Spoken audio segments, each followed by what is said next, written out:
Hi there, everyone, and welcome to the very first part of my Naruto fanfiction, Inheritance.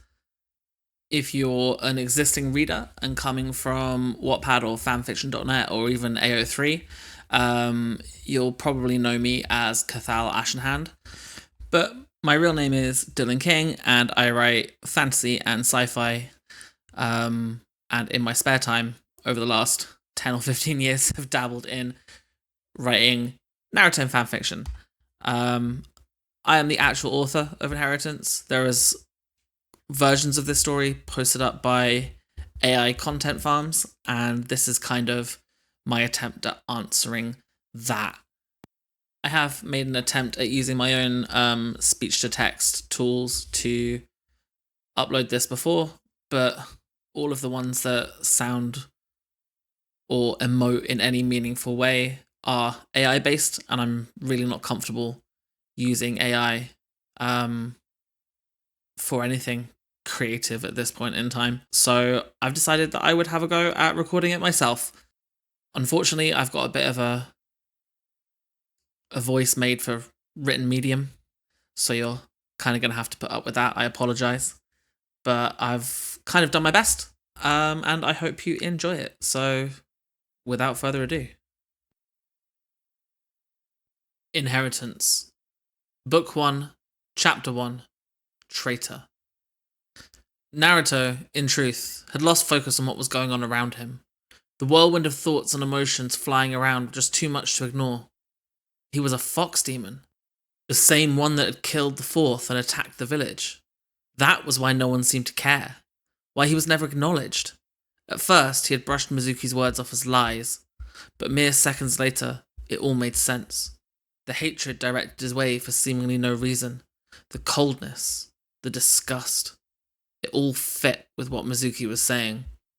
He was a demon. He had killed. He vaguely recognized Mizuki announcing his attack and launching the shuriken at him, and for some reason, he simply didn't move. Instead, he just closed his eyes and waited.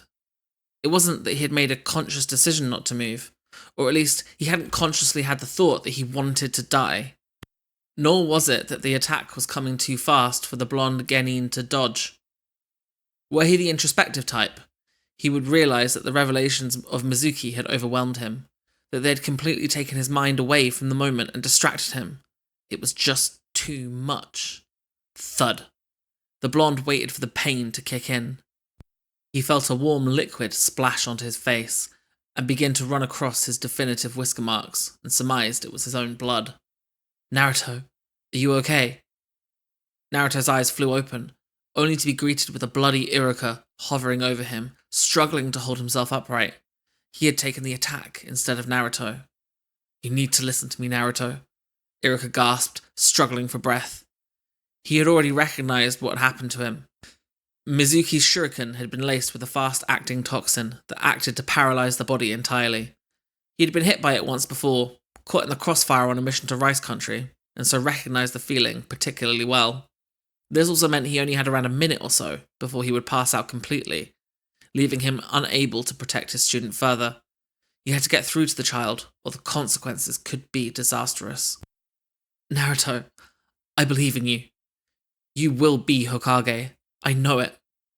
He couldn't think of anything else to say, but looking at the young aspiring shinobi's face, he knew he hadn't been heard. Naruto was too torn up, too engulfed in self-doubt to even realize what was happening. Iruka felt his muscles give way as he dropped to the ground beside Naruto, unable to remain conscious. The sound of Iruka dropping to the ground knocked Naruto out of his stupor. He knew the scarred Chunin was talking to him, but he hadn't picked up on what was being said. Regardless, the wound from the attack shouldn't have caused Iruka that much trouble. Even Naruto knew that much. Something was wrong. It was then he heard one word, spoken with immeasurable smugness. Poison. That would explain it. Wait, Iruka hadn't moved. He wasn't breathing. Poison. But that would mean Iruka was... For the first time in his life, Naruto was angry. Truly angry. Actually, it was more than that. Naruto was completely consumed with fury. He didn't even notice his vision swim red as a vile feeling swept over the clearing, and his body was completely coated with blood-red chakra.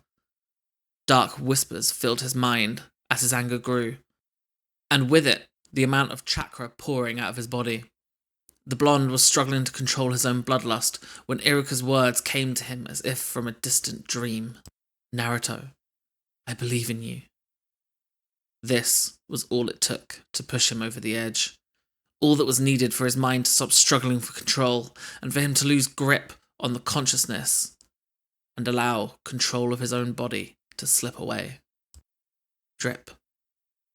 Drip. Drip.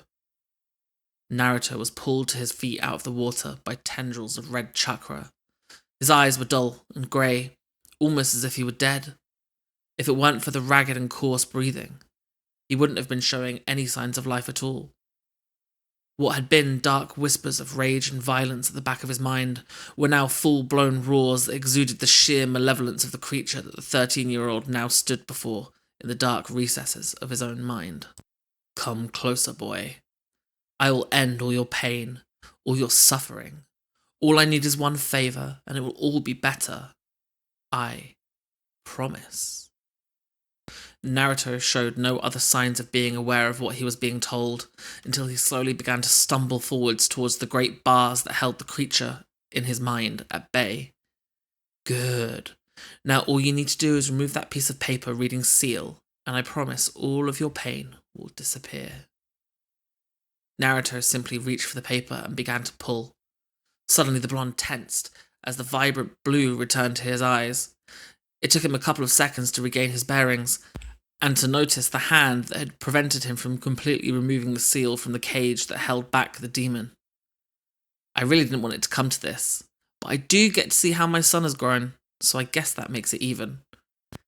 The blonde stared up at the man who had awakened him from his trance, whilst the demon roared in frustration. Yondaime-sama. Hi there everyone, and welcome to the very first part of my Naruto fanfiction, Inheritance. If you're an existing reader and coming from Wattpad or fanfiction.net or even AO3, you'll probably know me as Cathal Ashenhand. But my real name is Dylan King, and I write fantasy and sci-fi. And in my spare time, over the last 10 or 15 years, have dabbled in writing Naruto fanfiction. I am the actual author of Inheritance. There is versions of this story posted up by AI content farms, and this is kind of my attempt at answering that